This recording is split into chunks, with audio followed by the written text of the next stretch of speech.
क्या है ये? बॉस ये रोबोटिक स्नेक है। वो जो मेटल के टुकड़े मिले थे, मैं तभी समझ गया था कि कूली ने इसी तरीके की किसी चीज का इस्तेमाल किया होगा। ऐसा ही सांप बनाया हुआ है, रोबोटिक स्नेक। और इस रोबोटिक सांप में कैमरा लगा हुआ है और एक ऐसा डिवाइस भी जो किसी पे भी जहर इंजेक्ट कर सके। और इसके लिए किसी भी छोटे बिल में जाना कोई मुश्किल बात नहीं है। रोबोटिक आर्म के बारे में तो सुना था, वो जो डॉक्टर लोग यूज करते हैं ऑपरेशन के लिए। तो सर ये सब हॉस्पिटल में आसानी से मिल सकता है। शायद खुनी ने इसी का इस्तेमाल किया हो ये सांप बनाने में। हाँ लेकिन बस रोबोटिक आर्म का रेंज ऑफ मोशन काफी कम होता है, लेकिन हाँ टेक्निक यही इस्तेमाल की हो। इसका तो एक ही मतलब है अभिजीत कि जिसने भी ये मेटल का सांप ऑपरेट किया है वो बिल्कुल ऑफिस या फिर स्विमिंग पूल के आसपास ही होगा। फिर तो सर ये लगता है किसी नजदीक वाले आदमी का ही काम है। क्या कोई परिवार वाला?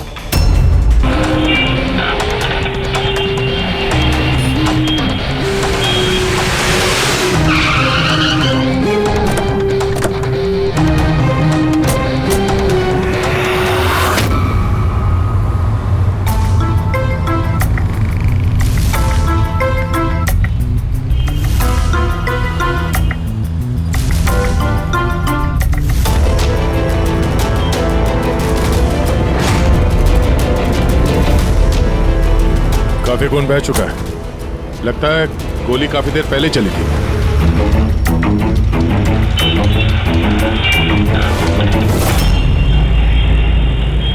ये सब कैसे हुआ मिस्टर आशुतोष? अच्छा, और इनका नाम क्या है? ये मेरी बीवी, मेरी वाइफ सूची। मेरा मतलब है मेरी एक्स वाइफ सूची। Ex wife? ये सब कैसे हुआ?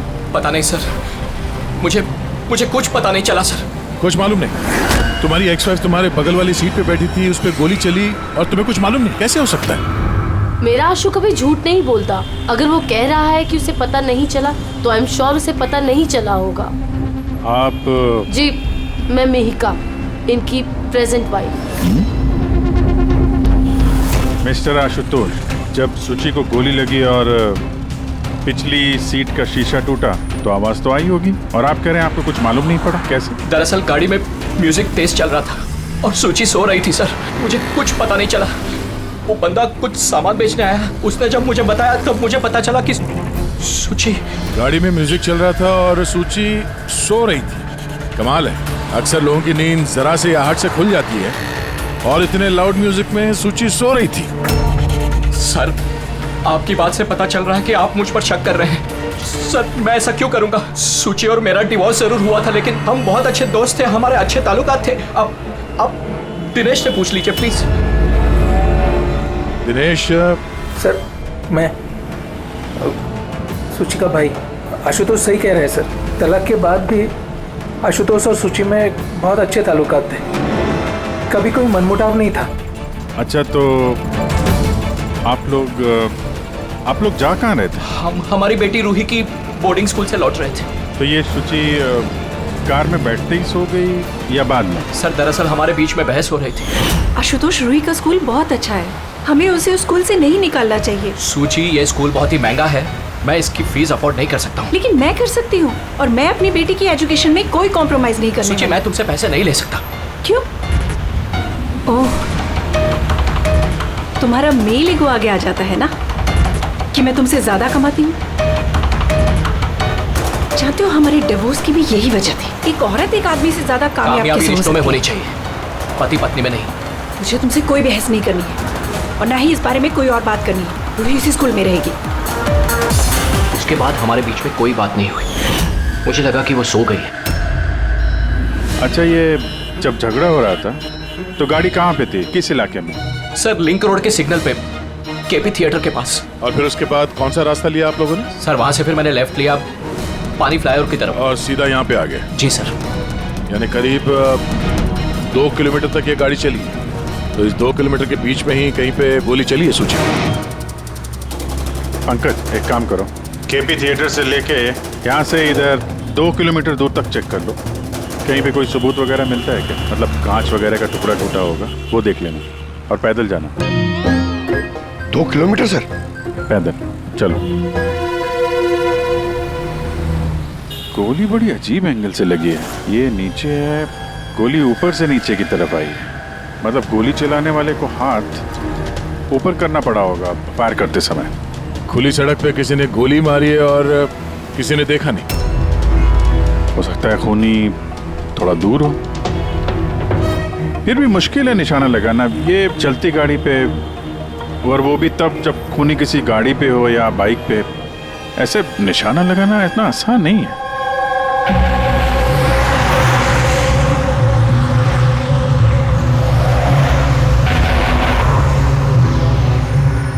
रास्ते में कहीं पे गाड़ी रोकी थी तुमने? सिग्नल पे रोकी थी सर, बस और कहीं नहीं। अगर सिग्नल पे किसी ने गोली चलाई हो या फिर कहीं और से भी गोली चलाई हो तो वो निशाना लगाने के लिए वक्त तो लगेगा।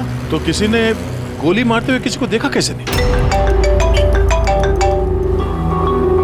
हेलो, हाँ सर, ठीक है सर, हम लोग पहुंच रहे हैं। क्या हुआ? एसीपी साहब का फोन था, एक और लाश मिली है कामरे ब्रिज के नीचे।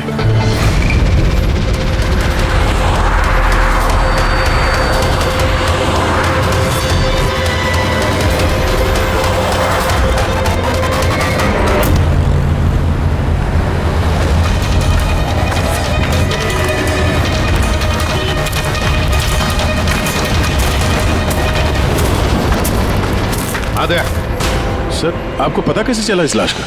लोकल पुलिस को आसपास के लोगों ने कंप्लेंट दी थी। 2 घंटे पहले लाश मिली है। सिर के पीछे घाव है और पीठ पर भी गोली का निशान। सर, एक बात समझ में नहीं आ रही है, इसे किसी ने यहाँ पे मारा या कहीं और मार के यहाँ पे फेंका है? देखते हैं फ्रेडी। सर, रोड पर एक लवारिस बाइक भी मिली। मुझे लगता है इसी आदमी की वो बाइक।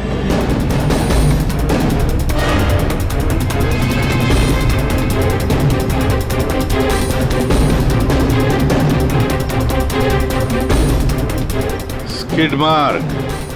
सर, ऐसा लगता है ये आदमी बाइक पे जा रहा होगा, किसी ने पीछे से गोली मार दी, डिसबैलेंस हो गया, गाड़ी बाइक स्किड होके किसी चीज से यहाँ पे टकराई होगी और उसकी बॉडी यहाँ नीचे गिर गई। सर पे चोट उसी वक्त लग गया होगा।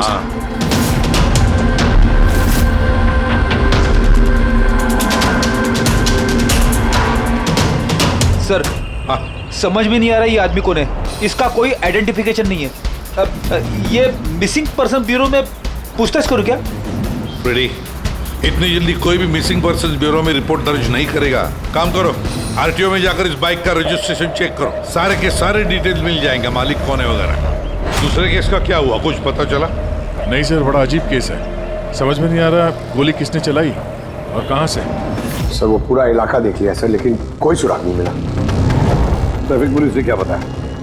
सर, ट्रैफिक पुलिस वाले, वहाँ के दुकानदार और 2-3 जन और जो खड़े थे उन सबसे पूछा सर, किसी को खून के बारे में कुछ नहीं पता। सर, सूची पे गोली चली कहां से? देखते हैं। सर, मैंने कहा ना आपसे, मुझे नहीं पता कि सूची को गोली कब और कैसे लगी।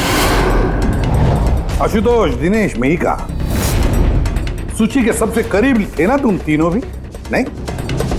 तो फिर अब बताओ, सूची की मौत से तुम तीनों में से किसका फायदा होने वाला था?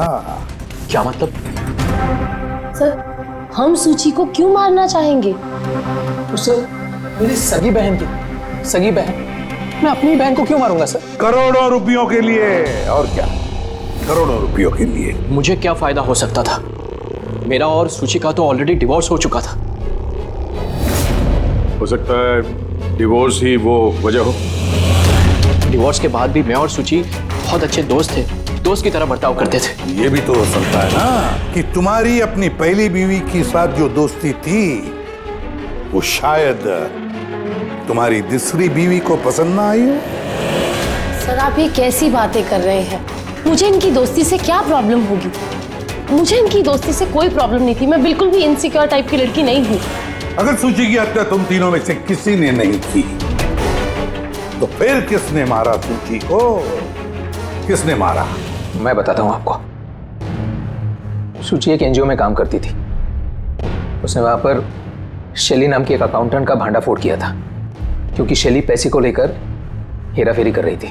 तुम्हें लगता है कि शैली का हाथ हो सकता है सबके पीछे? जी हाँ सर, कई बार शैली ने उसको धमकी भी दी थी। सर मुझे तो लगता है कि ये काम पृथ्वी का हो सकता है। अब ये पृथ्वी कौन है? बड़ा ही बदतमीज किस्म का इंसान है, रोमियो टाइप। सूची ने पुलिस में कंप्लेन भी की थी उसके खिलाफ। कुछ दिन के लिए जेल भी गया था। ठीक है, तुम तीनों जा सकते हो। Thank you sir. Thank you sir.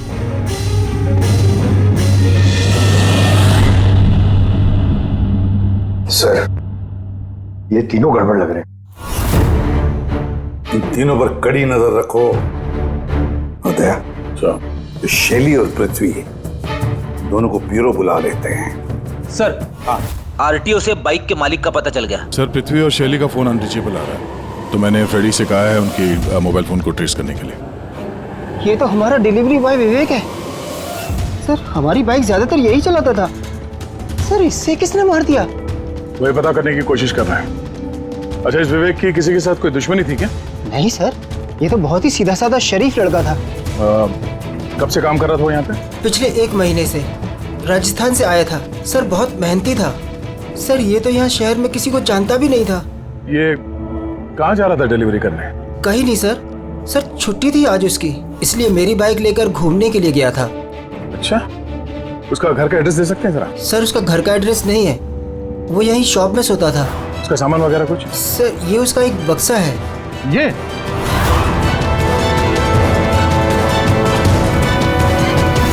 Sir, ये विवेक के बॉक्सेस और सारे सामान चेक किए मैंने, उसमें ये सर्कस के पैम्फलेट्स के अलावा और कुछ नहीं मिला।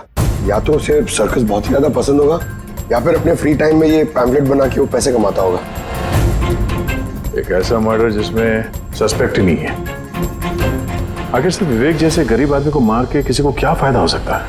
वही तो फिर ये सूची का दूसरा मर्डर, जिसमें कई लोगों पर हमें शक है, उनमें से कोई भी गाड़ी के पास जाकर के गोली चला सकता था सूची पर। नहीं बस, आई एम सॉरी बट मैं तुम्हारी बात से सहमत नहीं हूँ। कौन सी बात से? यही कि किसी ने इसे पास से गोली मारी। क्या मतलब? सब मतलब ये। यार, ये तो राइफल की गोली है। हाँ सर, और ये गोली सूची के गले पर यहाँ इस तरह फंसी हुई थी। गोली राइफल से चली है तो काफी दूर से चली होगी। हाँ बिल्कुल, दूर से भी और बहुत ऊंचाई से भी। हाँ, मैं बताता हूँ। ये देखो बॉस, 50 डिग्री एंगल से सूची को गोली लगी है। गोली यहाँ से आई, उसने कार की खिड़की का शीशा तोड़ा और उसकी गर्दन में आकर के लगी। ये गोली जिस एंगल से आई है सर, कितनी दूर से चली होगी गोली का? लगभग 70 फीट की ऊंचाई से। किसी बिल्डिंग से गोली चलाई है। स्नाइपर तैयार बैठा था बिल्डिंग के ऊपर गोली चलाने के लिए। काम करो, जरा इस एरिया का मैप निकालो। तो गोली गाड़ी के बाई तरफ से आई थी और बाई तरफ तकरीबन बहुत सारे ये बिल्डिंग्स और हाई राइज टावर्स है सर।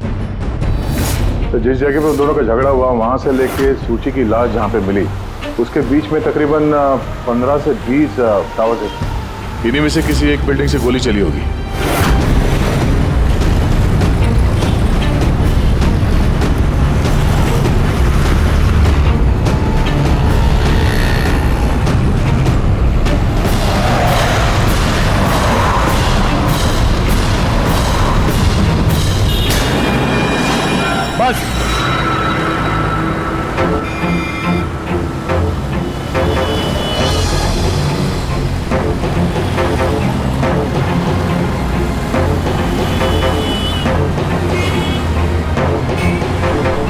ये अभिजीत सर के हाथ में क्या?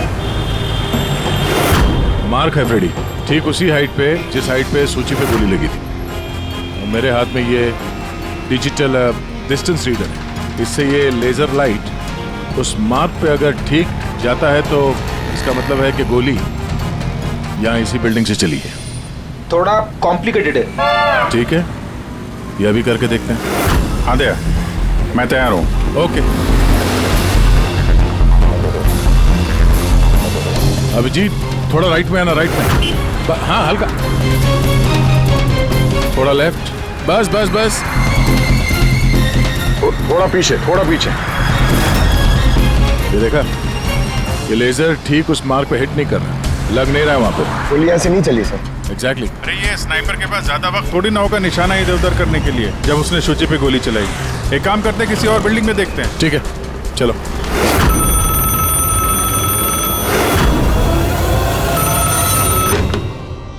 हेलो। हाँ हेलो, क्या ये फैंटेसी सर्कस जयपुर राजस्थान का ऑफिस है? जी हाँ, बोलिए।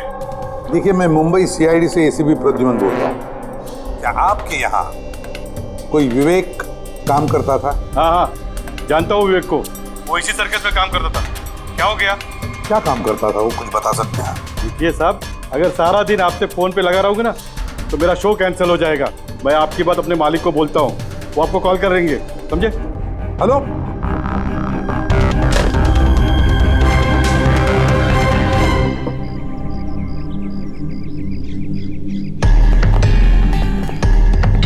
कमाल है सर, बिल्डिंग में वॉचमैन ही नहीं था। लगता है गोली यहीं से चली होगी। देखते हैं।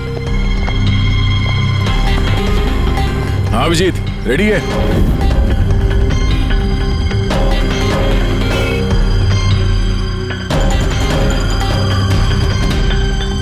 नहीं अभिजीत, यहां से निशाना कुछ ठीक से लग नहीं रहा। थोड़ा राइट में आना, राइट में, और थोड़ा। हाँ परफेक्ट परफेक्ट, यहां पे लग गया निशाना। इसका मतलब शुचि यहाँ पे थी जब उसको गोली लगी। पंकज, रेडी? जरा देखो आसपास, उस स्नाइपर ने कोई सुराग छोड़ा है क्या? लेकिन यार दया, यहाँ पे कोई स्पीड ब्रेकर तो है नहीं। ऐसा कौन सा स्नाइपर था जो वहाँ बिल्डिंग पे बैठ के इतनी तेज चलती हुई गाड़ी पे ऐसा निशाना लगा है जो शुचि की गर्दन पे जाके लगे? हाँ ये बात तो है। आशुतोष, जब तुम्हारी गाड़ी ये यहाँ पर थी जी, तभी किसी वजह से तुम्हारी गाड़ी को स्लो करना पड़ा हो या फिर रोकना पड़ा हो, कुछ याद है? हाँ सर, मैं जब ड्राइव कर रहा था तो गाड़ी के आगे एक भिखारी आया था। मुझे ब्रेक मारनी पड़ी थी। भिखारी? हाँ क्या हुआ? इस तरफ कुछ भी नहीं है। कुछ भी नहीं? वहां भी कुछ नहीं है सर।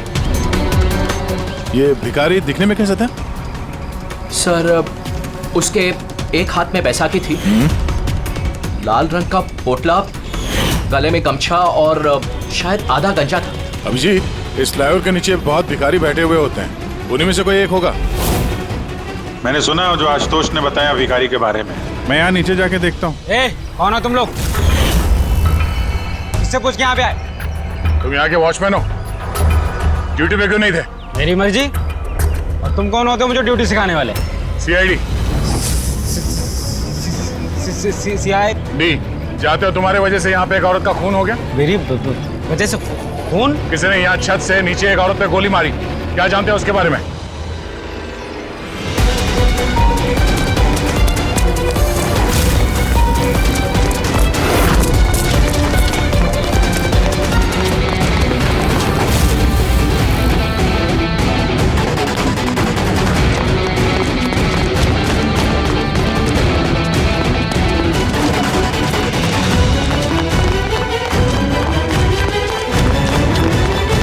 रुक जा। सब मैंने कुछ नहीं किया, सब मैंने कुछ नहीं किया, सब मुझे छोड़ दो। कुछ नहीं किया तो भागा क्यों? मैं डर गया था साहब। What? क्यों डर गया था? क्या जानता है इस खून के बारे में? साहब, मैंने पैसे लिए थे, लेकिन उसने ये नहीं बताया था कि वो किसी का खून करने वाला है साहब। कौन था वो आदमी? पहले कभी देखा नहीं साहब। उसने बोला कि वो बिल्डिंग के छत पे अपनी गर्लफ्रेंड को प्रपोज करने वाला है साहब। उसने 2 घंटे को 15,000 रुपए दिए थे साहब। मैंने तो इतने 1 महीने में भी नहीं कमाए साहब। उसने हेलमेट पहन रखा था और चश्मा लगाया हुआ था।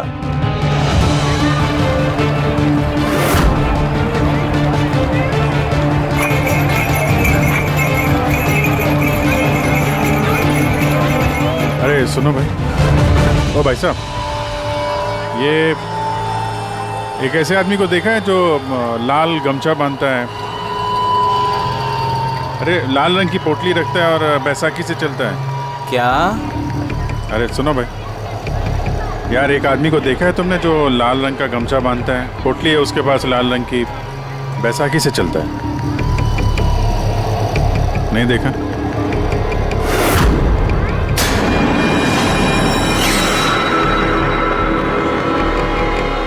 अरे सुनना जरा। अरे सुनो भाई, बात करनी है यार। अरे ए, क्या कर रहा है भाई? अरे रुको यार।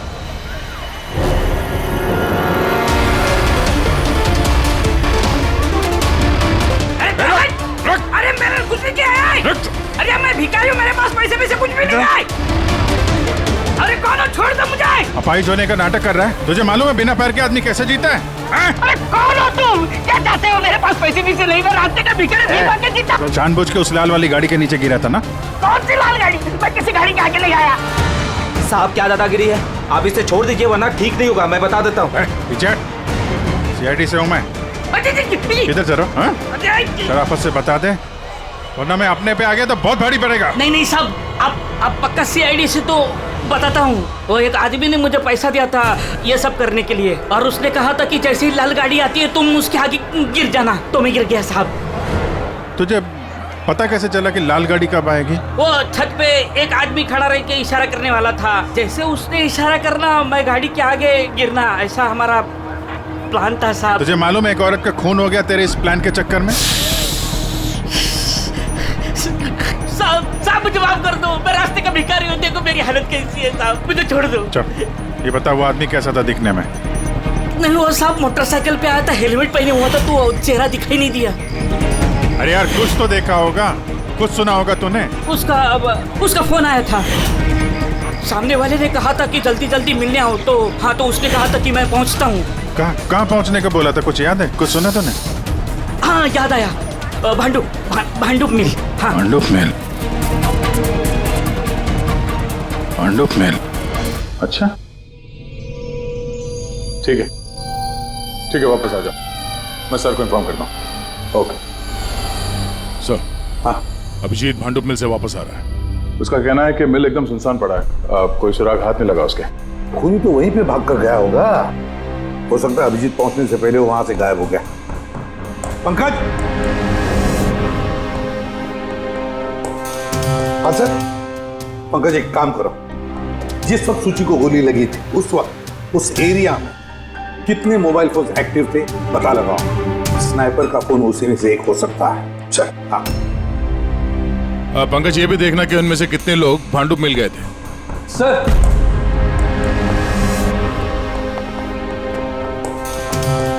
सर ये शैली है, एनजीओ अकाउंटेंट। सूची एक एनजीओ में काम करती थी, उसने वहां पर शैली नाम की एक अकाउंटेंट का भांडाफोड़ किया था। और ये पृथ्वी है जिनके खिलाफ सूची ने रिपोर्ट लिखवाई थी। सूची ने पुलिस में कंप्लेन भी की थी उसके खिलाफ, कुछ दिन के लिए जेल भी गया था। आपने सोच भी कैसे लिया कि सूची के खून में मेरा हाथ हो सकता है? हाँ सर, मैंने भी ऐसा कुछ नहीं किया, मैंने किसी का मर्डर नहीं किया सर। शैली तुम्हारी नौकरी चली गई थी सूची के वजह से, और उसके बाद से तुम्हें अभी तक कोई नौकरी मिली नहीं। उधार के पैसे ले लेके घर का खर्चा चला रही हो तुम।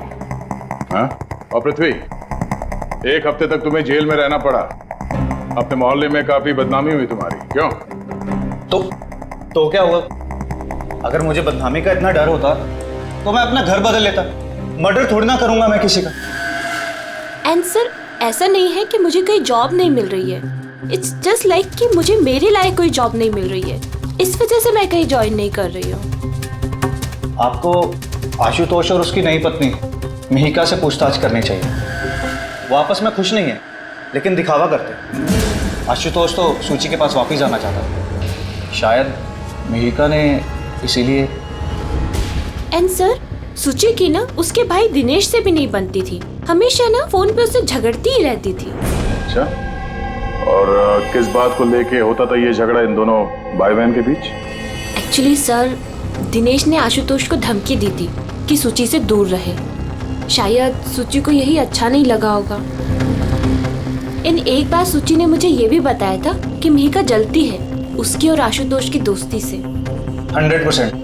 100% इन्हीं में से किसी एक ने उसका मर्डर किया। हाँ सर। अच्छा ठीक है, जा सकते हो तुम दोनों, लेकिन एक बात अच्छी तरह से याद रखना, जब तक इन्वेस्टिगेशन पूरा नहीं होता ये शहर छोड़कर तुम कहीं नहीं जाओगे।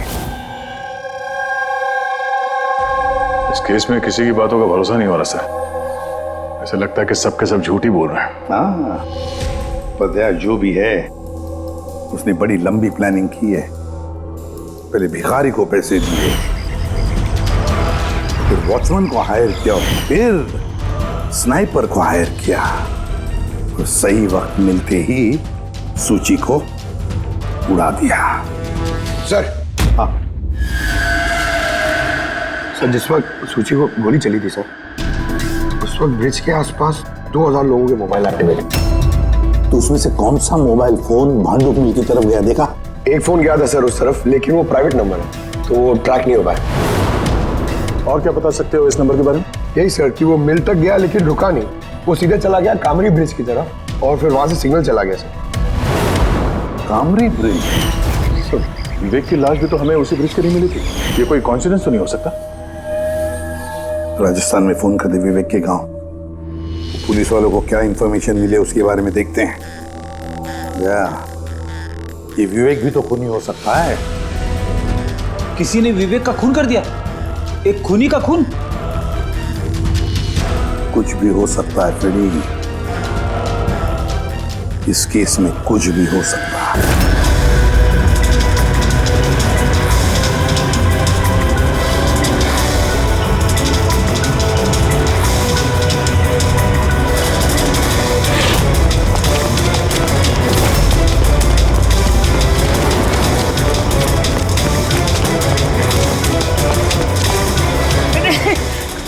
अबे बार बार भागता क्यों है? अरे हाँ, बार बार मेरे पीछे पड़ते हो, क्यों पड़ते हो मेरे पीछे? बात करनी है तेरे से। मुझे नहीं बात करनी है। तो बहुत हुआ साहब, आप हम लोगों को इस तरह परेशान नहीं कर सकते। कोई परेशान नहीं कर रहा, हम अपना काम कर रहे हैं, जाओ। हमको कुछ नहीं सुनना है, जाइए यहाँ से। अरे एक आदमी का खून हो गया, समझ में नहीं आता? हाँ तो क्या हम लोगों ने खून किया है? हाँ, हम लोग गरीब लोग हैं, भीख मांग के खाते हैं, तो इसका मतलब हम पे इल्जाम डाल देंगे आप लोग? हाँ देखो ना।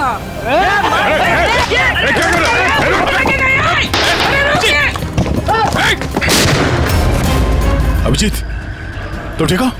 थोड़ा सा ओह नो, पत्थर लग गया है। क्या किया तुम लोगों ने? हाँ? ये देख, इसने पैसे दिए थे तुम्हें? इसका भी खून हो गया? हाँ मर गया ये, ध्यान से देख। क्या ये वही आदमी है जिसने तुझे बोला था कार के आगे गिरने के लिए? जरा जूम करो।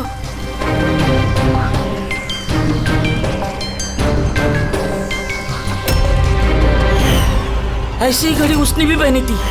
शायद जिसने पैसे दिए होंगे इस आदमी को, उसी ने सबूत मिटाने के लिए इसे भी मार दिया। हाँ पंकज। हाँ अच्छा, ओह ठीक है ठीक है, okay okay thank you. Pankaj का फोन था, बता रहा था कि विवेक राजस्थान में किसी सर्कस में काम कर रहा था, निशानेबाज था। 1 महीने पहले उसने सर्कस की नौकरी छोड़ दी। कह रहा था कि मुंबई में कोई अच्छी नौकरी लगी है उसे, और हाँ जाते जाते वहां से वो राइफल वो भी चुरा के ले गया। राइफल चुरा के आया था? सुची की सुपारी लेकर आया होगा यहाँ पे, और ये दुकान पे इसलिए काम कर रहा था ताकि किसी को शक ना हो। हाँ, और इस पूरे जुर्म का जो मास्टरमाइंड है वो राजस्थान तो गया होगा इस विवेक को सुपारी देने के लिए। है कौन ये मास्टरमाइंड जो आंखों के सामने रहकर भी नजर नहीं आ रहा है?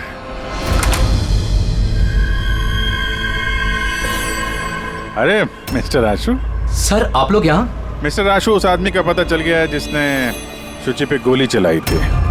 वाह, दैट्स अ ग्रेट न्यूज़। आपने पकड़ लिया उसे? विवेक नाम है उसका। आप लोग किसी विवेक को जानते हो? नहीं तो। कमाल है, आप किसी विवेक को नहीं जानते हो, मगर 15 बार कॉल किया आपने अपने मोबाइल से। क्या? सर मैं जब किसी विवेक को जानता ही नहीं हूँ तो मैं उसे फोन क्यों करूँगा? सिर्फ इतना ही नहीं, उससे मिलने तुम राजस्थान भी गए थे। सर्कस में उसकी गोली चलाने की कला तुम्हें इतनी पसंद आ गई थी कि सूची को मारने का कॉन्ट्रैक्ट भी दे दिया उसे। क्यों? 1 मिनट सर, 1 मिनट। ये बात सच है कि मैं बिजनेस ट्रिप के लिए राजस्थान गया था, लेकिन मैं कोई सर्कस में नहीं गया था। और मैं जब कोई विवेक को जानता ही नहीं हूँ तो मैं उसे फोन क्यों करूँगा? तो क्या ये तुम्हारे फोन रिकॉर्ड झूठ बोल रहे हैं? सर, ये हो सकता है कि मेरे फोन से किसी और ने फोन किया हो मेरी गैर मौजूदगी में। अच्छा, तो आप अपना फोन ऐसे ही लापरवाही से इधर उधर छोड़ देते हैं क्या? नहीं सर। हाँ सर। अच्छा ठीक है sir, okay sir, okay. Doctor Salunkhe का फोन था, हमें फॉरेंसिक लैब में बुलाया आशुतोष को लेके। बस सूची यहाँ बैठी हुई थी इस सीट पे, और ये इस सीट का हिस्सा है जो पीछे की तरफ, और ये है वो लीवर जिससे सीट आगे पीछे होती है, और इस लीवर को जाम कर दिया गया है। देखो, लीवर को जाम कर दिया गया है। हाँ यार, बस यही सुना कैसे? इसके लिए आपने हमको वहां से बुलाया? पंकज, क्या सिर्फ पूरी बात सुनो ना। सुराग ये नहीं है कि ये लीवर अटका हुआ है, सुराग ये है कि इसे जानबूझकर पीछे अटकाया गया है। और सर, सीट जानबूझ के कोई खराब क्यों करेगा? यही तो हम लोग भी सोच रहे थे। आशुतोष, ये तुम्हारी इस गाड़ी की सीट कब से ऐसी है, कब से पीछे अटकी पड़ी है? सर, परसों रात तक तो ठीक थी, लेकिन कल सुबह जब निकला तो रिक्लाइन काम नहीं कर रहा था। मेरे पास ठीक कराने का वक्त नहीं था, इसलिए ऐसे ही निकल पड़ा। सालुंकी साहब, सीट खराब होने का इस केस से क्या लेना देना? लेना देना है फ्रेडी, और लेना देना यह है कि खूनी चाहता था कि सीट पीछे अटकी रहे ताकि सूची की पोजीशन ऐसे रहे पीछे की तरफ। सर, अगर वो आगे बैठती या पीछे बैठती तो उससे खूनी को क्या फर्क पड़ता? खूनी तो गोली चलाने वाला था ना। यार पंकज, तुम एक काम करो, यहाँ ड्राइविंग सीट पे बैठो। सारिका, तुम सूची की जगह। हाँ। अब मान लो कि मैं सूची हूँ, तो जब मैं इस सीट पे बैठी थी तब मेरा सर ऐसे था। बस सूची का सर यहाँ होने का फायदा खूनी को तब मिलता जब उसका एम सूची नहीं, ड्राइविंग सीट पर बैठा हुआ आदमी होता, मतलब आशुतोष होता। लेकिन आशुतोष को किसी भी वजह से बहुत जबरदस्त ब्रेक लगाना पड़ा। ब्रेक की वजह से झटका लगा, और झटके में सूची आगे आई, और बॉस गोली आशुतोष को लगने की बजाय सूची को लग गई। सर, इसका मतलब आशुतोष खूनी नहीं है, बल्कि कोई उसका खून करना चाहता है। दे।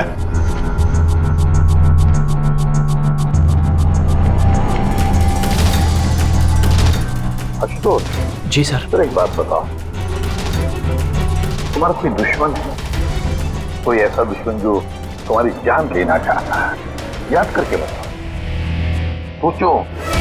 नहीं सर, मेरी किसी से कोई दुश्मनी नहीं है। नहीं, कैसे आशुतोष? कोई तो होना चाहिए जिसने उतनी प्लानिंग की है तुम्हारी जान लेने की, सीट को भी जाम कर दिया। नहीं सर, ये हो ही नहीं सकता, क्योंकि ये गाड़ी की एक ही चाबी है, और वो चाबी हमेशा मेरे पास ही रहती है। मुझे तो खुद समझ में नहीं आता सर कि ये सब क्या हो रहा है।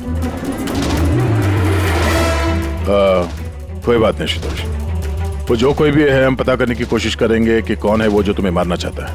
ठीक है, चलो चलते हैं, आ जाओ। जी सर। सर, हमने आशुतोष को जाने क्यों दिया? अगर खूनी ने फिर से हमला कर दिया तो? देखते रहना पंकज, अब हम आशुतोष की हर मूवमेंट को ट्रैक करेंगे, हर बात हमें सुनाई पड़ेगी। सर, वो किसे? दया ने ट्रांसमीटर बग जो लगाया है।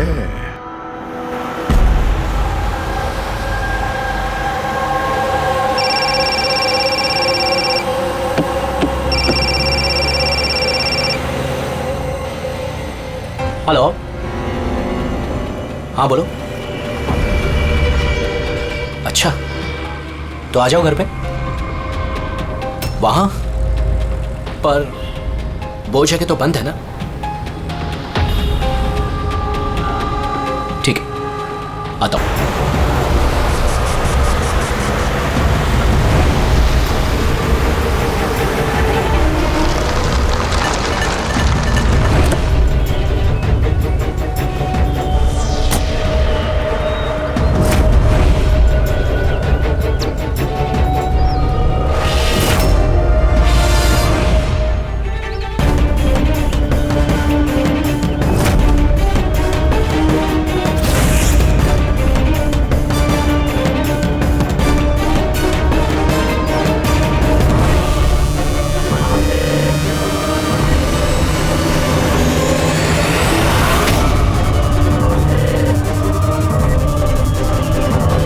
कर रहे हो?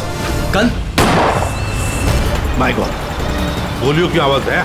जल्दी चलो, कहीं और एक खून न हो जाए। सब बस पहुंच ही रहे हम लोग। सर, हाँ, हमारा ये वाला जो सस्पेक्ट है सर, अभी अभी खबर आई कि ये भी राजस्थान गया था आशुतोष का पीछा करते करते। ये तो आशुतोष के बिल्कुल करीब था।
दिनेश सर, मैं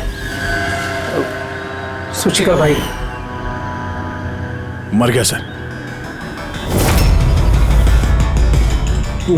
मैंने कुछ नहीं किया सर। ये मुझे मारना चाहता था सर। ये मारना चाहता था मुझे। क्यों मारना चाहता था इसमें? सर, इसे लग रहा था कि इसकी बहन की बर्बादी का जिम्मेदार मैं हूँ। शादी के बाद सुची डिप्रेशन में चली गई थी और उसे अपने आप को मारने की भी कोशिश की, और ये सब मैं नहीं जानता था सर, बिल्कुल नहीं जानता था। जाने अनजाने में इन दोनों की मौत का जिम्मेदार मैं बना हूं। तो जाने अनजाने। पंकज, इसे जरा छांव में बिठा दो।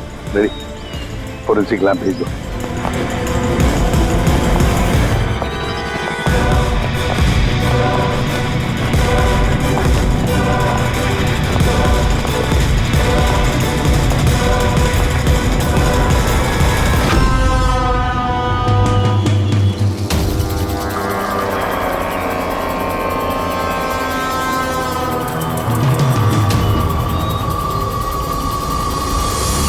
कहानी में नया ट्विस्ट।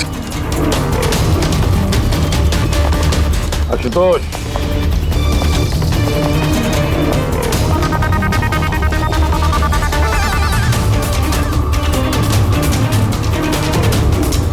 जानते हो क्या है ये? नहीं सर, मुझे नहीं पता। नहीं पता? अभी जान जाओगे। पंकज, तलाशी लो इनकी। मगर क्यों? हाथ ऊपर करिए, पता चल जाएगा आपको। सर, मैंने कुछ नहीं किया, मैं बेकसूर हूँ। आप मेरी तलाशी क्यों ले रहे हैं? मेरा यकीन मानिए सर, मेरे पास कुछ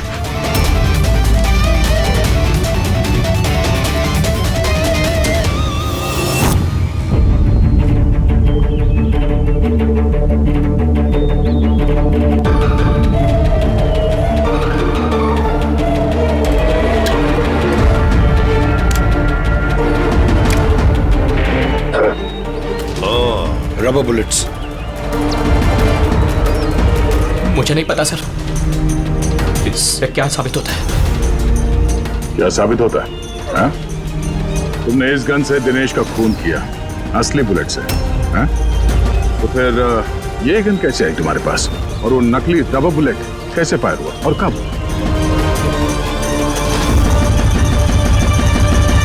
सब प्लान मैंने किया था sir. A to Z plan मेरा था। सूची की मौत, दिनेश की मौत, और वो प्लान भी यही था कि आप लोगों को यही लगे कि सूची की मौत गलती से हुई थी, बल्कि असली टारगेट मैं था, और आप लोगों का शक दिनेश पर जाए। लेकिन सारा प्लान मिट्टी में मिल गया, सब कुछ मिट्टी में मिल गया। क्यों मारा तुमने सूची को? क्या मिला तुम्हें सूची को मारकर? सूची मेरी बेटी रूही को लेकर हमेशा हमेशा के लिए देश छोड़कर जा रही थी सर, और ये बात उसने मुझसे छिपाई थी। आप ही बताइए सर, अपनी इकलौती बेटी को खुद से दूर कैसे करने देता? और इसलिए तुमने विवेक को, उस शार्प शूटर को पैसे दिए अपनी बीवी सूची की जान लेने के लिए, और जैसे उसने काम खत्म कर दिया तुमने उसे भी मार डाला। तुमने दिनेश को ऐसा क्या कहा कि वो तुम्हें मारने के लिए यहाँ पर आ गया? मैंने मिहिका को दिनेश के पास भेजा था। क्या? हाँ दिनेश, मुझे अभी पता चला कि आशुतोष ही तुम्हारी बहन की मौत का जिम्मेदार है और वो तुम्हें भी मारना चाहता है। नहीं नहीं, मैं उसे छोड़ूंगा। दिनेश, पागल हो गए हो क्या? खून करोगे तो? उसने मेरी बहन को मारा, मेरी सगी बहन को। एक पत्नी को मेरी बहन को मारते हुए उसे कुछ नहीं लगा। नहीं, कुछ भी हो जाए मैं उसे छोड़ नहीं सकता, मैं उसे नहीं छोड़ सकता। मेरी बात तो सुनो। और मौका मिलते ही उसकी गन बदल दी। जो गोलियां दिनेश तुम पर चला रहा था वो नकली थी? हाँ, लड़ाई के दौरान मैंने गन बदल दी थी ताकि आप लोगों को लगे कि आत्मरक्षा के लिए मैंने दिनेश को मारा है और आप लोगों के सामने मैं बेगुनाह दिखूं। क्या छोड़ा तुमने अपनी बच्ची के लिए? ना मां ना बाप। उसी बच्ची को पाने के लिए तुमने उसी की मां को मार डाला, और फिर इस जुर्म में तुम भी जिंदगी भर जेल की सलाखों के पीछे सड़ते रहोगे। बताओ आशुतोष, क्या मिला तुम्हें अपनी बच्ची को इस तरह से अनाथ करके? क्या मिला?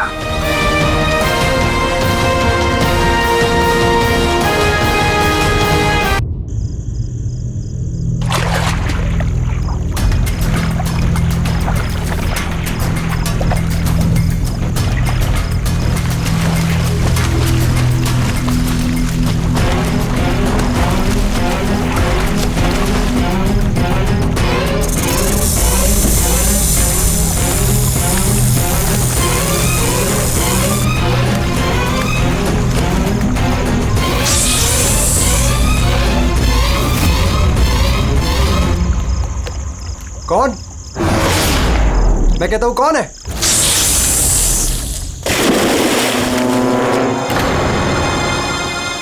अरे कहां गायब हो गया?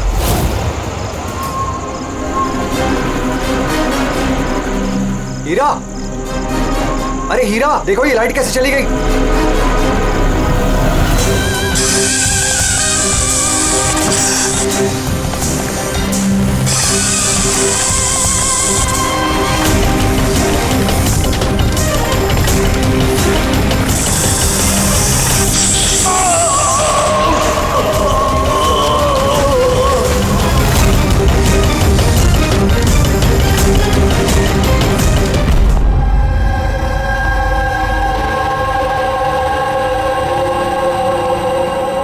क्या हो रहा है यहां पर?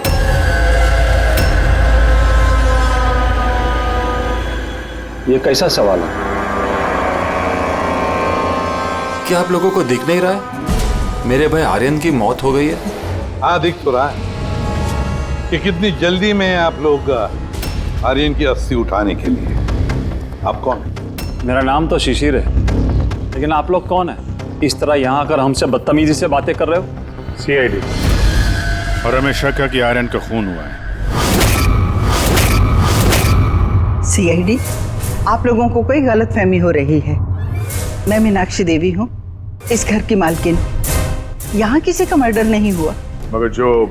एक मिनट, इससे पहले कि आप कोई और सवाल करें, मैं आपको बता देना चाहती हूँ कि आप लोग इस वक्त मेरे घर की चौखट पे खड़े हैं, वो भी अनइनवाइटेड, यानी कि बिना बुलाए।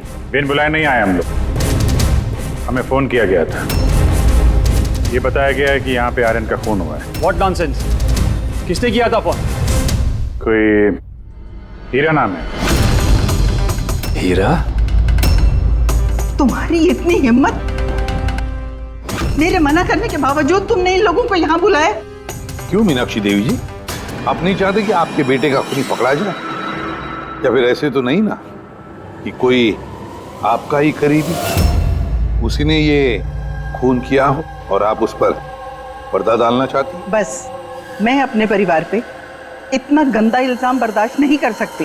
तो फिर क्या वजह थी सीआईडी को ना कॉल करने की? वजह ये है कि अगर मैं आप लोगों को बता भी दूं कि मेरे बेटे आर्यन का खून किसने किया है, तो ना तो आप लोग यकीन करते और ना ही उसे पकड़ पाते। मीनाक्षी देवी जी, दुनिया में ऐसा कोई भी खूनी नहीं है जिसे हमने नहीं पकड़ा है। नाम बताइए। नाम ही तो नहीं है उसका। मेरे बेटे का खून एक सांप की आत्मा ने किया है। क्या? क्या? सांप की आत्मा? हाँ, वो सांप मरने के बाद मेरे बेटे से अपना बदला लेने आया है, भूत बनकर। अगर आप लोगों को यकीन नहीं है तो देख लीजिए, मेरे बेटे की गर्दन पे सांप के काटने के निशान हैं।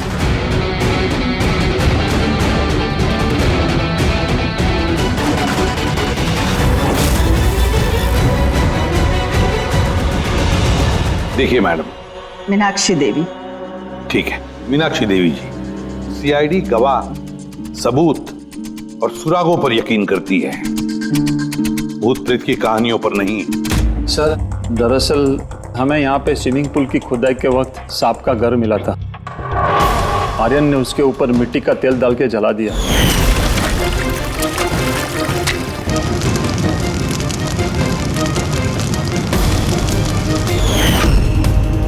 सर, सारे सांप मर गए और अब वो वापस आ गए, भूत बन के बदला लेने। भूत?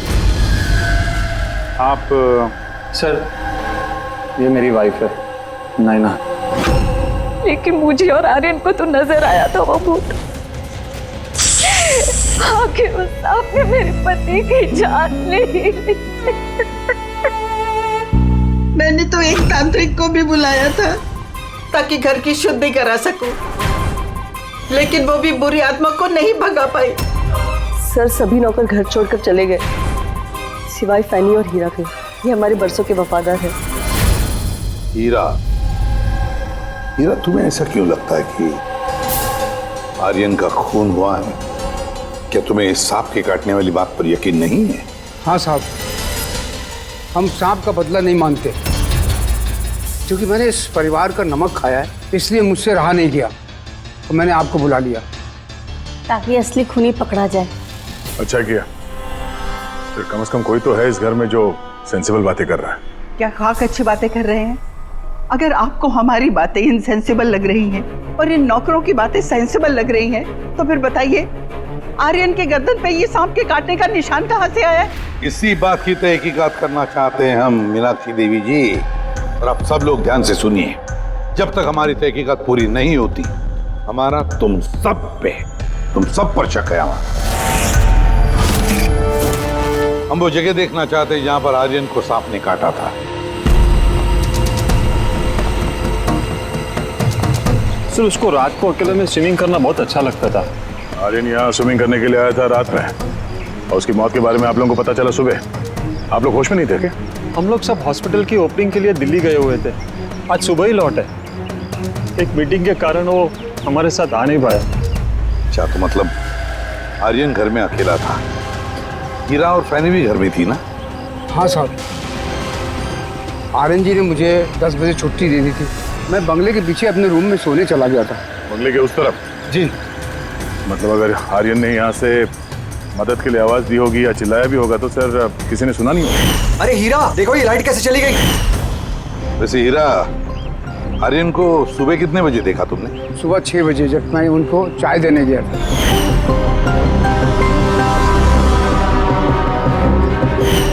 वैसे तुम सब लोग दिल्ली गए थे किस हॉस्पिटल के इनॉग्रेशन के लिए? सर, हमारा खुद का हॉस्पिटल। मेरे पापा डॉक्टर थे और उसके बाद मेरा भाई भी। मेरी वाइफ भी डॉक्टर है। सर, मेरा बेटा सचिन और आर्यन की बेटी विनीता दोनों साथ में मेडिकल की पढ़ाई कर रहे हैं बॉस्टन में। अमेजिंग। ये अजीब बात है, घर में पूरा परिवार डॉक्टर है, फिर भी इतना अंधविश्वास। सर। हाँ हाँ अभिजीत। तो यहाँ पे तो सांप के दिन है। हाँ, इसमें सांप हो सकता है, क्योंकि अक्सर सांप चींटियों के या फिर कीड़ों के घरों में अपना घर बना देते हैं। कहीं ऐसा तो नहीं कि आर्यन को सांप नहीं डसा हो, तो ये सांप की आत्मा वाली बात ये लोग फैला रहे हैं? बिल्कुल हो सकता है अभिजीत। सर आर्यन को सांप ने पूल में काटा था, तो हो सकता है कि सांप की खाल, सलाइवा या सांप का जहर स्विमिंग पूल के पानी में उसके ट्रेसेस हों। काम करते हैं, स्विमिंग पूल का पानी का सैंपल ले लेते हैं फॉरेंसिक लैब के लिए।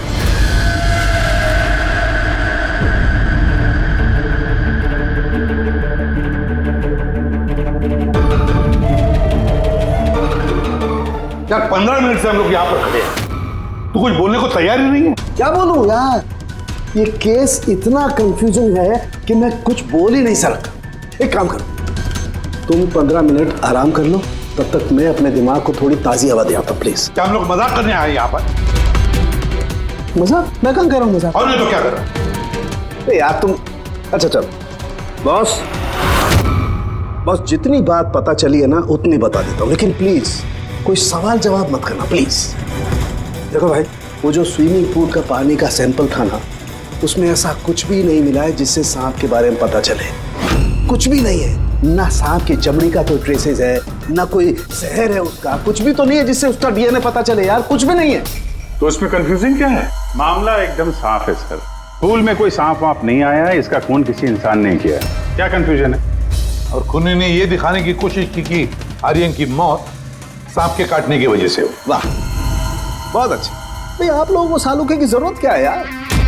देखो भैया, ये बात इतनी सीधी अगर होती तो मेरा दिमाग नहीं भन्नारा होता। जितनी सच्चाई इस बात में है कि ये सांप है, उतनी सच ये बात भी है कि ये जो इसके गर्दन पर जो सांप के कांटे के निशान है, ये असली निशान है। मतलब सांप ने ही काटा है, और इसके शरीर में जो जहर है वो भी सांप का ही जहर है, कोबरा का जहर है यार वो।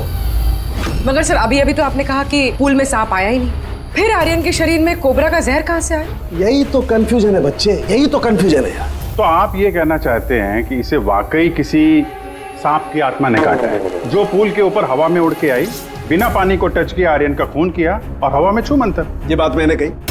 मैंने कही क्या बात? ये तुमने सोची है यार, ये तुम्हारे शब्द है यार। यार तो इतना टेढ़ा क्यों हो रहा है? टेढ़ा नहीं हो रहा हूँ यार, मेरे दिमाग में कंफ्यूजन है। अरे डॉक्टर साहब, तो आप बताइए कहना क्या चाह रहे हैं? कि दया, मैं क्या कहना चाह रहा हूँ मुझे खुद को समझ में नहीं आ रहा है, इसीलिए कहा था कोई सवाल जवाब मत करना, जो बता रहा हूँ वो सुन लेना बस। यार सानू के एक बात बता, तुझे ऐसे नहीं लग रहा है कि तेरे से कुछ छूट रहा है तेरे फॉरेंसिक इन्वेस्टिगेशन में? कोई मिसिंग लिंक है जो तू ढूंढ नहीं पा रहा है? नहीं तो दो रिजल्ट कैसे आ सकते हैं? हाँ यार, यही तो कंफ्यूजन है, दो रिजल्ट्स क्यों आएंगे? लेकिन आए बॉस, सांप का जो असली जहर है उसे, और इसके शरीर में जो जहर है उसको, दोनों को मैंने कंपेयर किया। बड़ी आश्चर्यजनक बात पता चली। आओ दिखाता हूँ। ये देखो, ये आर्यन के शरीर में जो जहर है ये बताता है कि ये पहले ऑक्सीजन के कांटेक्ट में आया है, जबकि ऐसा होना तो नहीं चाहिए। एग्जैक्टली, क्योंकि सांप का जहर सीधे इंसान के बॉडी के अंदर जाता है, ऑक्सीजन के कांटेक्ट में तो नहीं आता। हाँ, है क्या ये चक्कर? आर्यन की मौत ना किसी सांप के काटने की वजह से हुई, ना किसी इंसान ने उसे मारा है, तो फिर आर्यन मरा कैसे?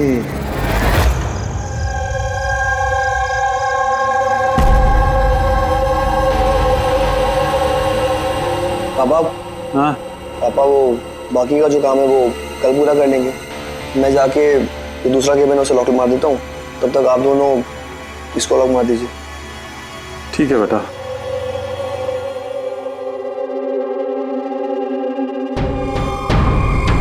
सर ये एक्सरे?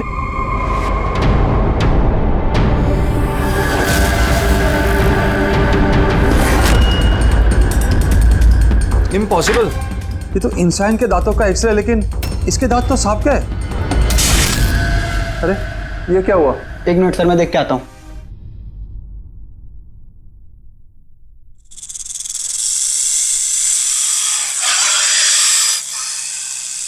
अरे ये आवाज कैसी है?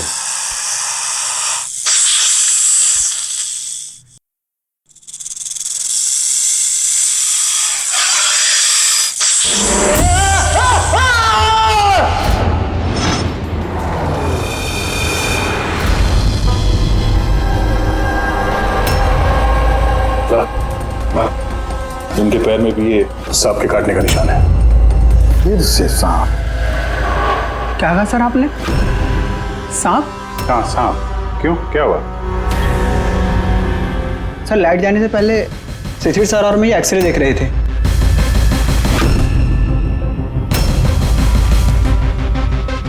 एक्सरे में तो आदमी के दांत के साथ साथ सांप का भी दांत दिख रहा है। मगर अभिजीत, अगर सांप है तो सांप 20 मंजिल चढ़कर ऊपर आया इस बिल्डिंग में, ये कैसे हो सकता है? बताया तो है आपको, सांप की आत्मा है, पर आप सीआईडी वाले तो मानने को तैयार ही नहीं है ना। सर ये एक्सरे नकली हो सकता है, ये सब प्रोस्थेटिक के दांत हो सकते हैं। तुम्हारे पापा कमरे में अकेले थे जब चीख की आवाज आई? जी सर। और कोई कमरे से बाहर आते दिखा? नहीं सर। मतलब खूनी किसी दूसरे रास्ते से इस कमरे से बाहर गया है? लेकिन सर यहाँ तो कोई और रास्ता है ही नहीं सर बाहर जाने का। नहीं कैसे होगा? कोई तो रास्ता जरूर होगा, कोई खुफिया रास्ता। सर। हाँ दे। सर देखिए, दीवार में छेद है। खूनी तो नहीं, पर सांप इस छेद से आसानी से आ जा सकता है इस कमरे में। मतलब ये छेद कहीं तो जाता होगा ना? क्या है इस कमरे के बगल में? सर इस कमरे के बराबर में सर एक और कमरा है। पंकज, जरा वो स्प्रे लेकर आओ जो सालुंखे ने बनाया स्नेक स्लाइम के लिए, जिससे वो कलर बदल देता है अगर स्नेक है तो।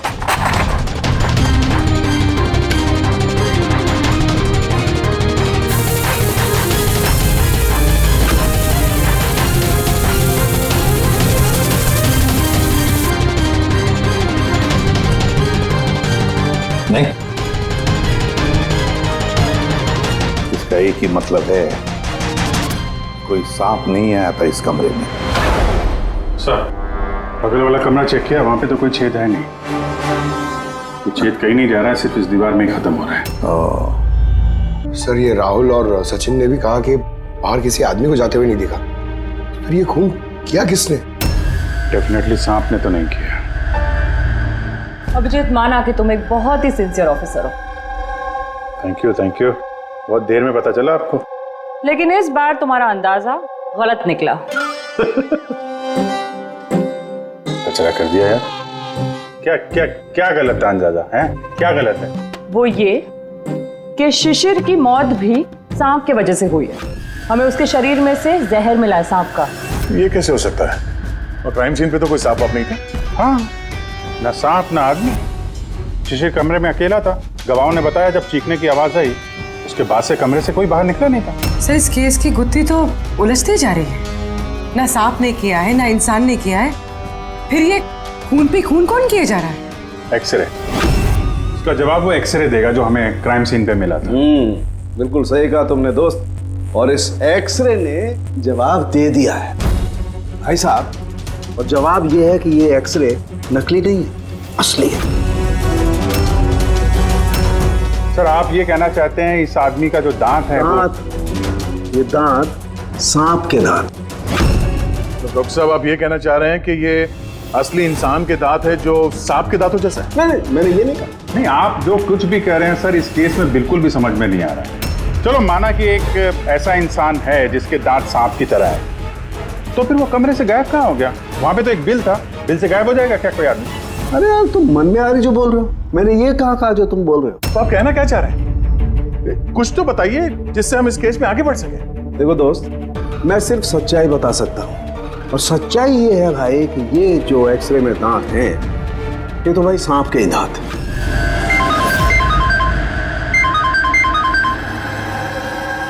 Yes. Really? You sure?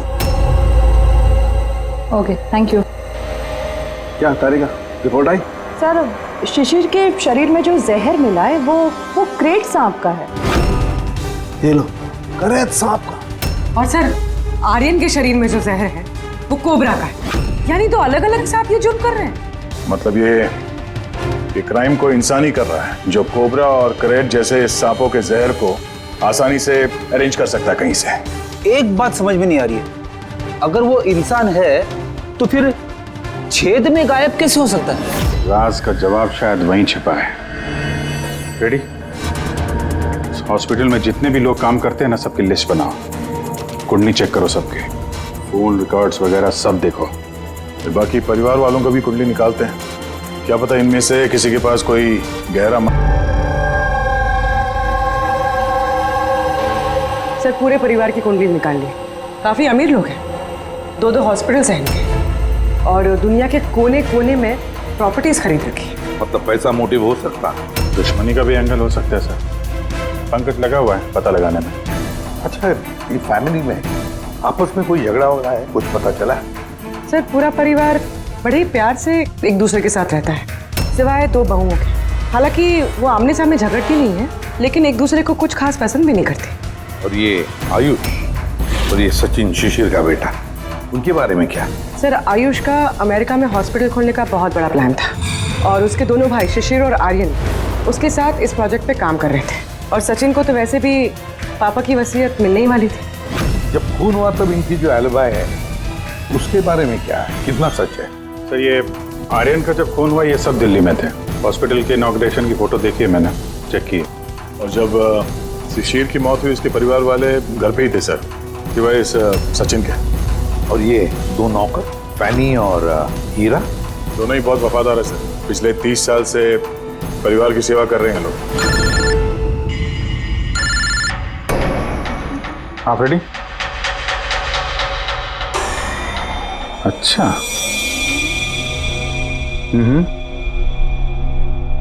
Okay okay, thank you sir. एक सांपों की विशेषज्ञ है मायरा, हर्पेटोलॉजिस्ट मायरा।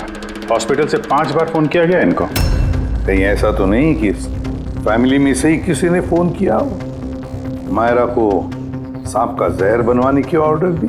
हो सकता है सर। सर अब सर इस फैमिली का सबसे बड़ा दुश्मन मिल गया सर। कौन है वो? बेंटो। ये शिशिर और आर्यन की मौत से पहले उन दोनों का बहुत बड़ा झगड़ा हुआ था उससे।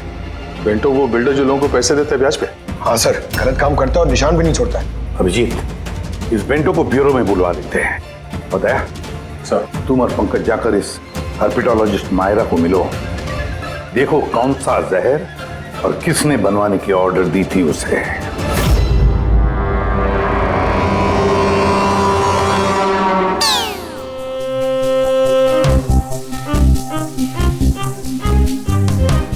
सर मैं जरा चलता हूँ, आप यहाँ संभालेंगे? मैं चलता हूँ सर। एक मिनट बैठो। एक बात बताओ, तुम ये सांप से इतना डरते क्यों? डरता नहीं हूँ सर, ये देखिए ना बगल में बैठा हुआ है वो मेरे। डरता नहीं, बस मुझे थोड़ा घबराहट होती है सर, वो सांस चढ़ जाती है बस। जी कहिए। जी मैं आपकी क्या मदद कर सकती हूँ? मायरा जी, यस, हम लोग CID से हैं। Have a seat.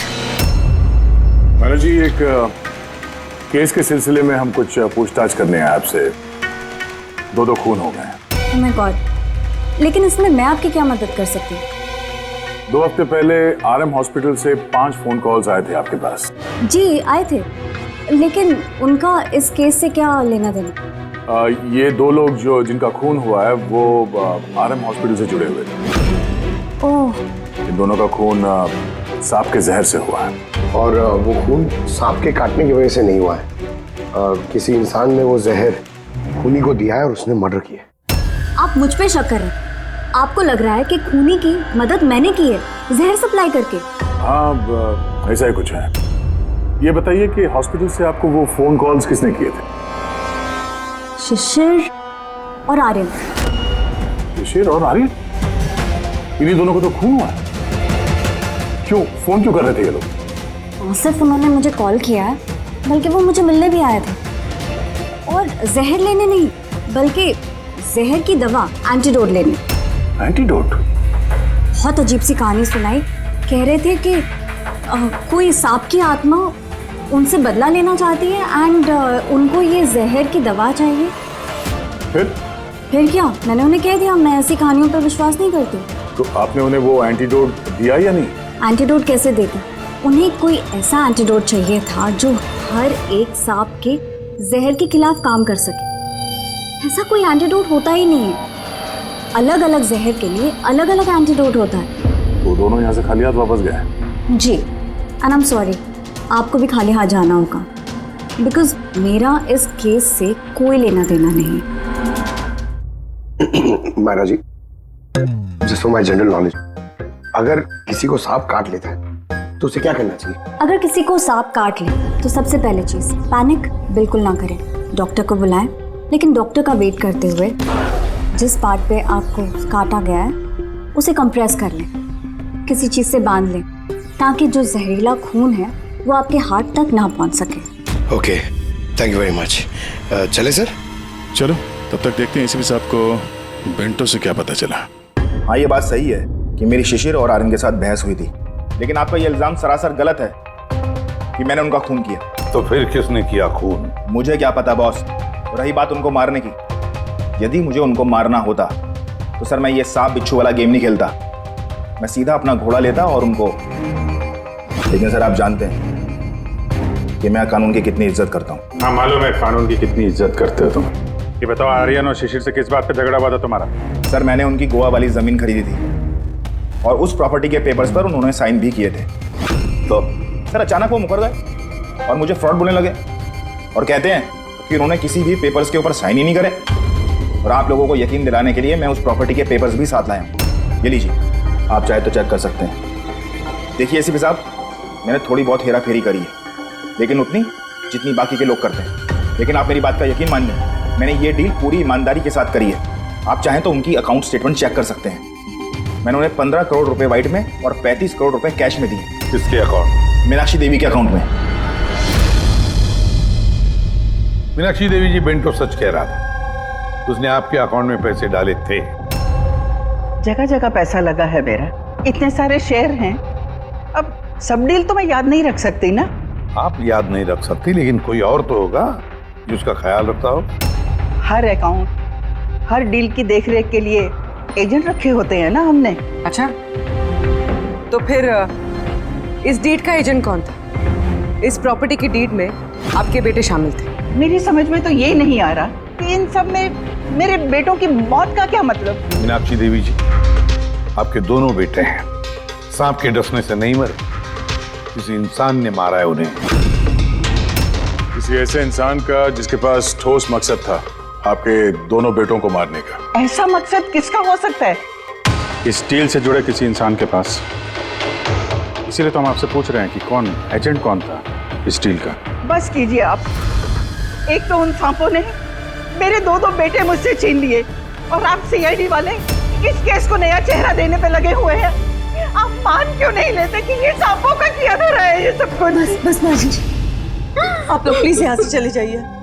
देखिए, हमारे लिए हमारे परिवार से बढ़कर कुछ भी नहीं, ना पैसा ना दौलत। अरे आप मेरी माँ की हालत देख रहे हैं, ना ये सो पा रही है ना खा पा रही है। दिन रात में भगवान से यही दुआ करते रहती है कि इन्हें भी इनके बेटों के पास बुला ले। आयुष,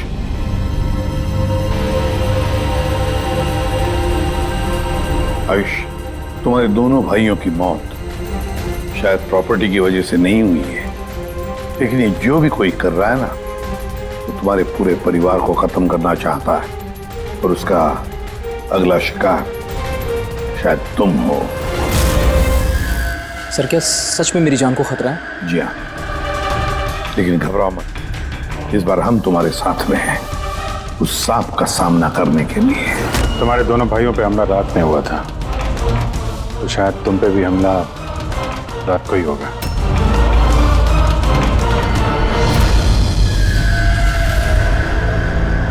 सर, पूरी तैयारी हो गई है, बेड के आसपास रेत डाल दी है। अब देखते हैं सांप आके डसता है या और कुछ। सर, नाइट विजन कैमरास भी लगा दिए ताकि उसका चेहरा हमें दिख जाए। Very good.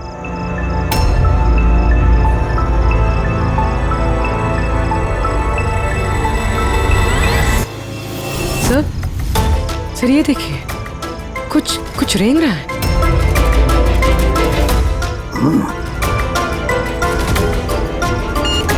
My God, attack हुआ।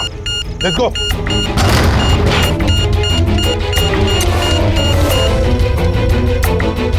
सर, यहाँ पर तो कोई भी नहीं।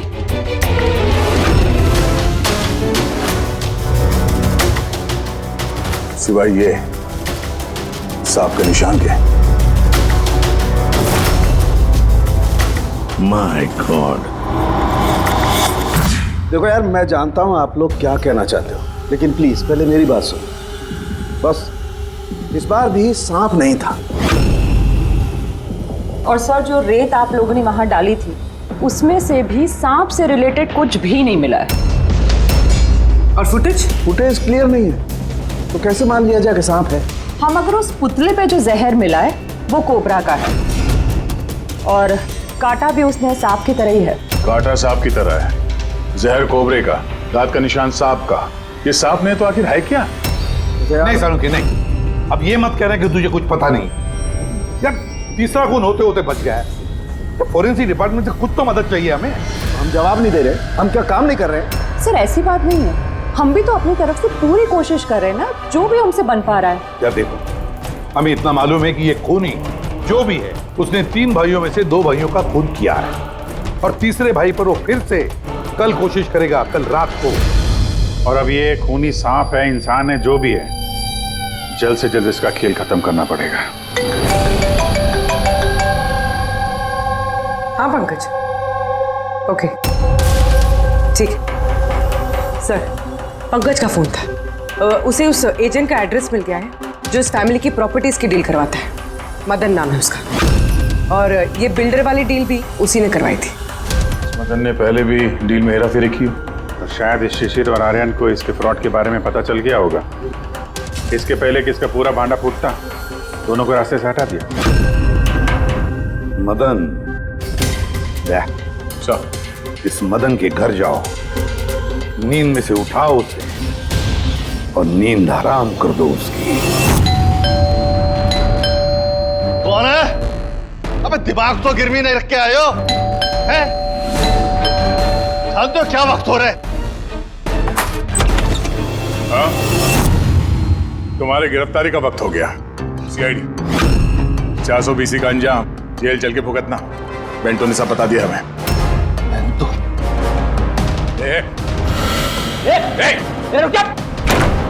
मदन, दरवाजा खोलो, यहाँ पे छुपने का कोई फायदा नहीं। अरे चले जाओ यहाँ से, मैंने कुछ नहीं किया। शिशिर और आर्यन का खून किया तुमने, दरवाजा खोल। अरे मैंने किसी का खून नहीं किया। लाइट्स ऑफ क्यों? ये चीखा क्यों? कहीं आत्महत्या तो नहीं कर रहा है? हटो। मदन, क्या हुआ? Oh no. सांप है यहाँ, इसी कमरे में।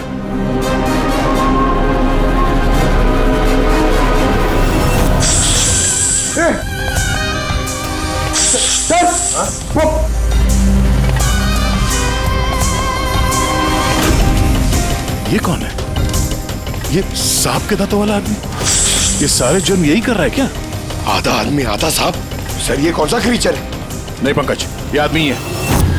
बाहर जाओ जल्दी, पकड़ो इसे।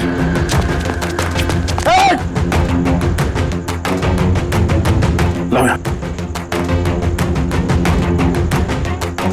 हिला डुला, ये जहर तुम्हारे दिल तक पहुंचना नहीं चाहिए।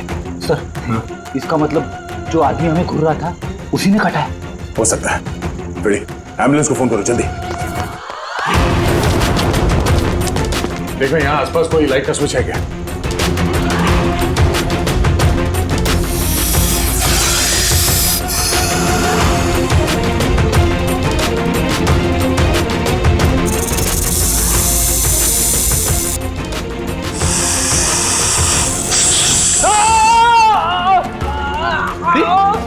क्या? सर लगता है सांप ने काट लिया। एक मिनट हिलना नहीं। लंबी लंबी सांस लेते रहो। एम्बुलेंस को फोन किया ना? हाँ सर। ये क्या?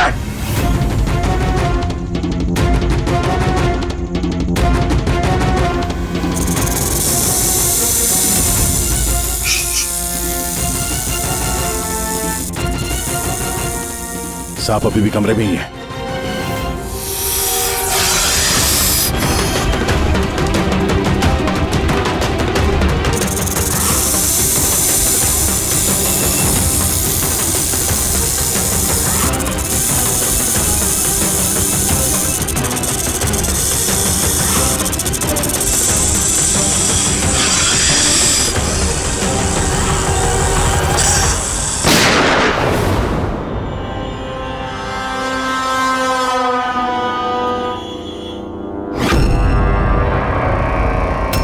मेटल के टुकड़े।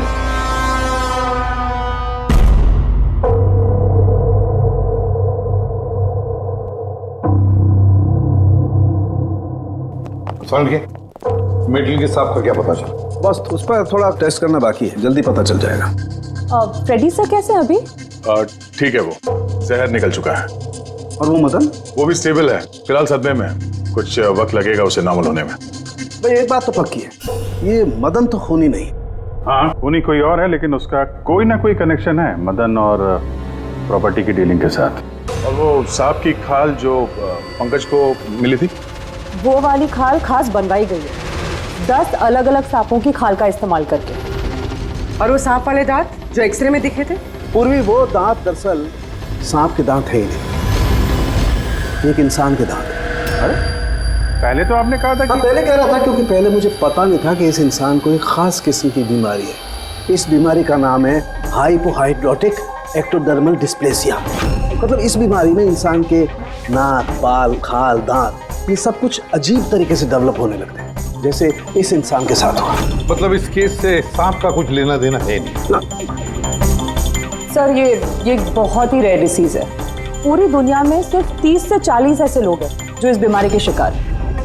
और हमें एक हॉस्पिटल से एक आदमी के बारे में पता चला है जो इस बीमारी का शिकार है। एड्रेस क्या है इसका?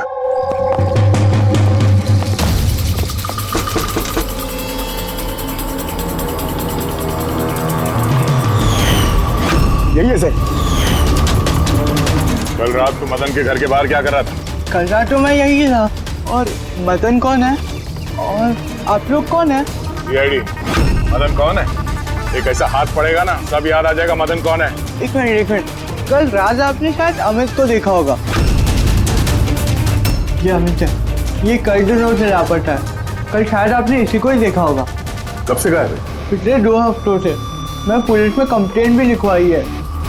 हमारी बीमारी के कारण हमें नौकरी भी नहीं मिलती है, लोग हमें देखकर भाग जाते हैं, इसीलिए हमारा गुजारा भी नहीं हो पाता है। 2 हफ्तों पहले अमित खुशी खुशी आया था, कहने लगा कि हमारी बीमारी का इलाज मिल गया है। बस सर, उसी दिन से अमित लापता है। कोई तो है जो अमित की बीमारी का फायदा उठा रहा है और उस परिवार को डरा रहा है। उसकी बीमारी ठीक करने के लिए उसे यहाँ से ले गया होगा सर। करेक्ट। और जिस किसी ने भी ये सौदा किया अमित के साथ, वो कोई डॉक्टर ही होगा। सर उनका तो पूरा खानदान डॉक्टर्स है, उनका खुद का हॉस्पिटल भी, कोई भी कर सकता है।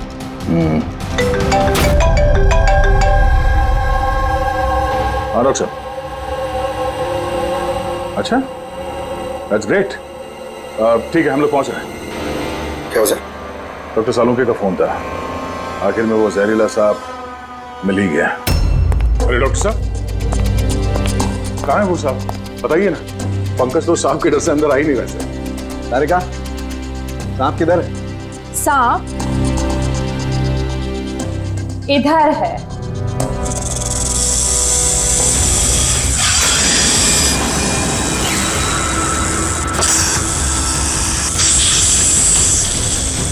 अरे वाह, क्या है ये? बॉस ये रोबोटिक स्नेक है। वो जो मेटल के टुकड़े मिले थे, मैं तभी समझ गया था कि खूनी ने इसी तरीके की किसी चीज का इस्तेमाल किया होगा। ऐसा ही सांप बनाया हुआ है, रोबोटिक स्नेक। और इस रोबोटिक सांप में कैमरा लगा हुआ है और एक ऐसा डिवाइस भी जो किसी पे भी जहर इंजेक्ट कर सके। और इसके लिए किसी भी छोटे बिल में जाना कोई मुश्किल बात नहीं है। रोबोटिक आर्म के बारे में तो सुना था, वो जो डॉक्टर लोग यूज करते हैं ऑपरेशन के लिए। तो सर ये सब हॉस्पिटल में आसानी से मिल सकता है। शायद खूनी ने इसी का इस्तेमाल किया हो ये सांप बनाने में। हाँ लेकिन बस रोबोटिक आर्म का रेंज ऑफ मोशन काफी कम होता है, लेकिन हाँ टेक्निक यही इस्तेमाल की हो। इसका तो एक ही मतलब है अभिजीत कि जिसने भी ये मेटल का सांप ऑपरेट किया है वो बिल्कुल ऑफिस या फिर स्विमिंग पूल के आसपास ही होगा। फिर तो सर ये लगता है किसी नजदीक वाले आदमी का ही काम है। क्या कोई परिवार वाला?